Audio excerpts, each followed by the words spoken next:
오늘 우리에게 주시는 하나님의 말씀은 누가복음 9장 51절부터 62절까지의 말씀입니다.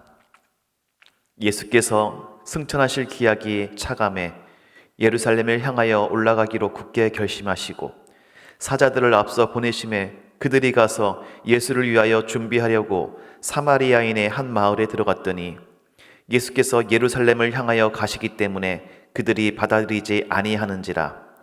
제자 야고보와 요한이 이를 보고 이르되 주여 우리가 불을 명하여 하늘로부터 내려 저들을 멸하라 하기를 원하시나이까. 예수께서 돌아보시며 꾸짖으시고 함께 다른 마을로 가시니라. 길 가실 때에 어떤 사람이 여짜오되 어디로 가시든지 나는 따르리이다. 예수께서 이르시되 여우도 굴이 있고 공중의 새도 집이 있으되 인자는 머리 둘 곳이 없도다 하시고 또 다른 사람에게 나를 따르라 하시니 그가 이르되 나로 먼저 가서 내 아버지를 장사하게 허락하옵소서. 이르시되 죽은 자들로 자기의 죽은 자들을 장사하게 하고 너는 가서 하나님의 나라를 전파하라 하시고 또 다른 사람이 이르되 주여 내가 주를 따르겠나이다마는 나로 먼저 내 가족을 작별하게 허락하소서. 예수께서 이르시되 손에 쟁기를 잡고 뒤를 돌아보는 자는 하나님의 나라에 합당하지 아니하니라 하시니라. 아멘. 오늘 이 기도의 자리에 나오신 여러분들을 주의 이름으로 환영하고 축복합니다. 오늘 말씀은 예수님을 따르는 제자도에 관한 내용입니다. 예수님께서 여러 제자들과 함께 예루살렘으로 결단하여 가시는 길이었습니다. 이 여정에서 예수님께서는 계속해서 하나님 나라의 복음을 전파하십니다. 그러나 여전히 제자들은 십자가의 길에 대한 그 가르침을 깨닫지 못하고 있었습니다. 하나님 나라의 복음의 원리와 반대되는 모습들을 보였던 것이지요. 그 중에 세 사람의 이야기가 오늘 등장합니다. 첫 번째, 어떤 사람이 예수님께 말합니다. 주님, 어디를 가시든지 저는 주님을 따르겠습니다. 그런데 이에 대해서 예수님께서는 뜻밖의 반응을 하십니다. 그래, 너 잘 생각했다. 나를 잘 따라오너라. 그렇게 말씀하신 것이 아니었어요. 그 사람이 어떤 마음을 예수님께서 아셨기 때문이죠. 그것이 무엇이냐면은 그 다음에 예수님의 반응을 보면 알 수가 있는데 58절에 이렇게 말씀하십니다. 여우도 굴이 있고 공중에 새도 집이 있으되 인자는 머리 둘 곳이 없도다 라고 말씀하셨습니다. 이 무슨 뜻일까요? 너는 어딘지 나를 따른다고 말했느냐? 나를 따라와도 혹시 내가 바라는 것이 돈이나 권력 같은 거라면 기대하지 말아라. 그런 거면은 따라오지 말아라. 나는 머리 둘 곳도 없는 사람이다 라고 말씀하신 것입니다. 예수님의 답변에 비춰볼 때 이 사람은 예수님을 정치적 메시아로 기대하고 돈과 권력과 땅을 기대한 것입니다. 이에 대해서 예수님께서는 나는 사람의 욕망을 채워주는 그런 메시아가 아니다 라고 단호하게 말씀하신 것이죠. 두 번째, 또 다른 사람에게 예수님께서 말씀하십니다. 나를 따르라. 그랬더니 이 사람은 나로 먼저 가서 내 아버지를 장사하게 해주세요 라고 말합니다. 이에 대해서 예수님께서는 오늘 60절 말씀을 함께 보면 이렇습니다. 이르시되 죽은 자들로 자기의 죽은 자들을 장사하게 하고 너는 가서 하나님의 나라를 전파하라 라고 말씀하셨다는 것입니다. 이 말씀을 정확히 이해하려면 설명이 좀 필요합니다. 아니, 죽은 자들이 어떻게 죽은 자를 장사해? 여기서 말하는 것은 영적으로 죽은 자가 육적으로 죽은 자를 장사하는 것을 이야기합니다. 영적으로 죽은 자는 예수님의 길을 따르는 걸 거부하는 사람들입니다. 그들에게 세상의 일, 죽은 자들의 장례를 맡기라, 그런 뜻인 것이죠. 그리고 너는 생명을 살리는 일, 죽은 자의 일은 죽은 자들에게 맡기고 너는 생명을 살리는 일, 하나님 나라를 전파하는 일에 집중하라 라고 말씀하시는 것입니다. 여기서도 여전히 그 의문이 남는 구절이 있는데, 아니 그래도 그렇지 아버님이 돌아가셨는데 장사도 지내지 말고 따라오라고 하실 수도 있지 않겠습니까? 근데 이 성경의 문맥과 상황을 고려하면 그런 의미는 아닙니다. 민수기 6장과 레위기 21장에 의하면은 부친의 장례를 치르는 의무가 있죠. 이것을 면제받는 사람들이 나오는데 바로 그 나실인과 제사장들입니다. 다시 말해서 너는 장사 지내지 말고 하나님 나라를 전파하는 복음의 나실인, 복음의 제사장이 되라. 그런 말씀을 하고 계시는 것이죠. 더 나아가서 유대 사회에서 죽은 이 부친의 장례를 치르는 것은 아들의 당연한 의무였지요.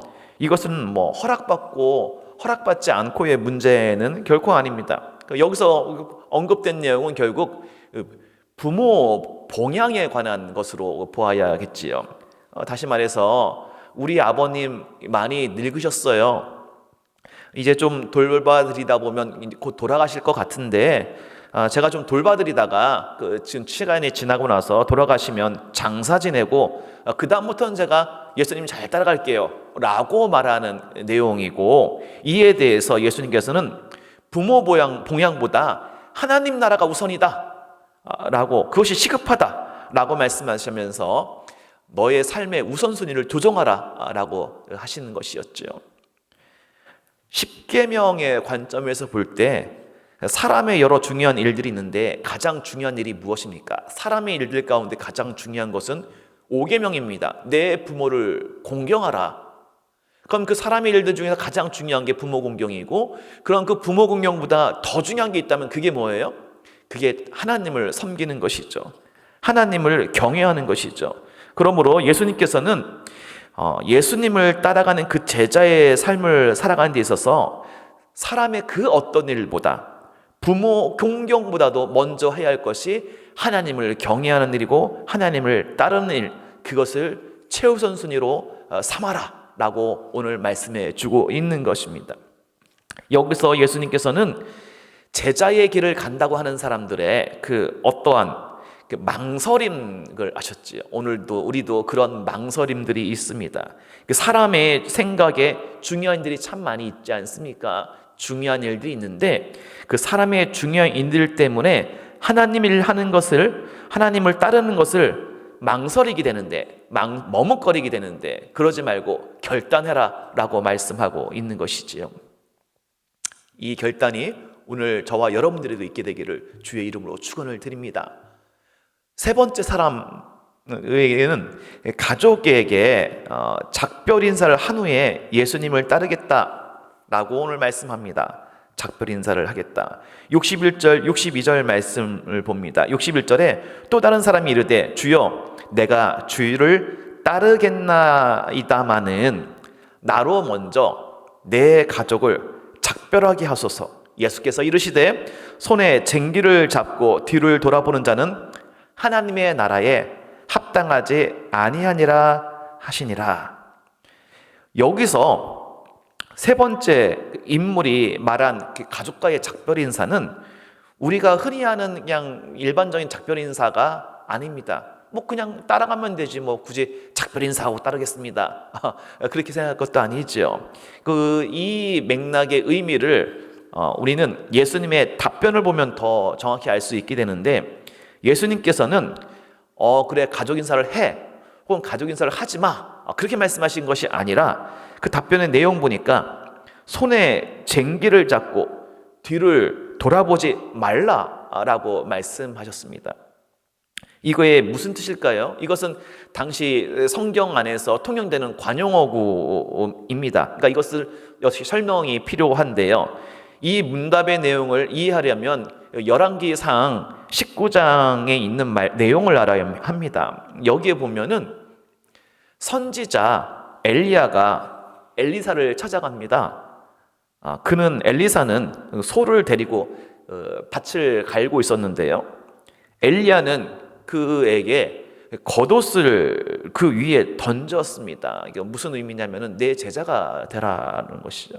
그랬더니 엘리사는 소를 버리고서 엘리야에게 갔습니다. 그러면서 하는 얘기가 내 부모 가족에게 작별 인사를 하게 해주세요 요청합니다. 그랬더니 엘리야가 허락을 해주었지요. 그래서 엘리사는 부모와 작별 인사를 했습니다. 그리고 나서 스승 엘리야를 따라갔습니다.